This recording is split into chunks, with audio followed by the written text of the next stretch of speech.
৭ দিন একটি গাড়িতে আটকে থাকার ভয়ঙ্কর অভিজ্ঞতা। লকড সিনেমার মূল চরিত্রে ছিল এডি নামের এক নিচু চরিত্রের লোক। আগে সে ভ্যান চালিয়ে উপার্জন করত, কিন্তু মাদক সেবন করে ভ্যান অ্যাক্সিডেন্ট করে এখন সে উপার্জনহীন। ভ্যান ঠিক করতে যে টাকা প্রয়োজন সেটাও তার কাছে নেই। তার স্ত্রী তাকে ছেড়ে চলে গেছে। একমাত্র মেয়ে সারার ঠিকমতো কেয়ার করতে না পারায় আদালত তাকে ব্যর্থ পিতা হিসাবে ঘোষণা করতে যাচ্ছে।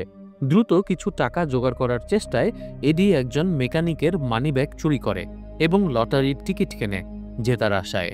চুরি করার জন্য কিছু খুঁজতে খুঁজতে এডি পার্কিং লটে একটি খোলা বিলাসবহুল এসইউভি দেখতে পায়। সুযোগ দেখে সে চুরি করার জন্য গাড়িতে ঢুকে পড়ে। যাই হোক, বেরিয়ে আসার চেষ্টা করতে করতে সে বুঝতে পারে গাড়িটি স্বয়ংক্রিয়ভাবে লক হয়ে গেছে, যার ফলে সে ভেতরে আটকা পড়েছে।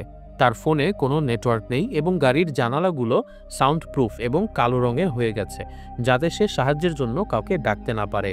গাড়ির ড্যাশবোর্ড কনসোলটি অপ্রত্যাশিতভাবে চালু হয়ে যায় এবং একটি কণ্ঠস্বর নিজেকে উইলিয়াম হিসাবে পরিচয় দেয়, যে গাড়িটির মালিক।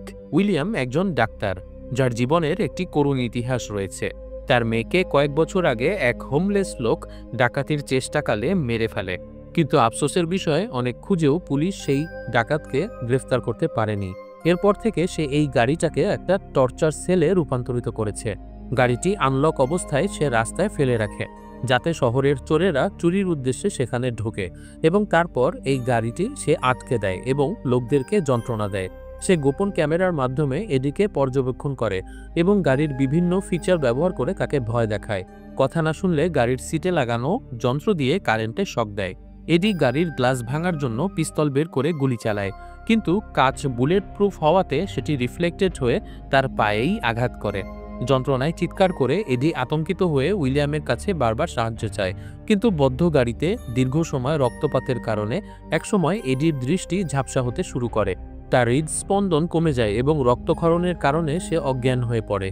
তবে সে অজ্ঞান হবার পর গোপনে ডাক্তার উইলিয়াম এসে তার পা ড্রেসিং করে দিয়ে চলে যায়।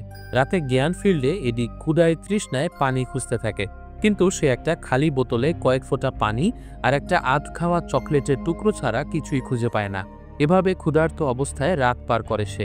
সকালে আবার মনিটরটি জ্বলে ওঠে। ডাক্তার উইলিয়াম এডির কাছে নিজের কষ্টের কথা বলতে থাকে, বিশেষ করে তার মেয়েকে ডাকাতির সময় কিভাবে হত্যা করা হয়েছিল সেই ঘটনা। কিন্তু এডি তার গল্পে অনাগ্রহ প্রকাশ করে, ফলে উইলিয়াম শাস্তিস্বরূপ গাড়ির ভেতরে তাপমাত্রা কমাতে কমাতে শূন্যের কাছাকাছি নিয়ে আসে। প্রিয় দর্শক, এডি কিভাবে এই কয়েদখানা থেকে মুক্তি পেল সেটা জানতে চোখ রাখুন আমাদের আর ফর রিভিউ বাংলা ইউটিউব চ্যানেলে।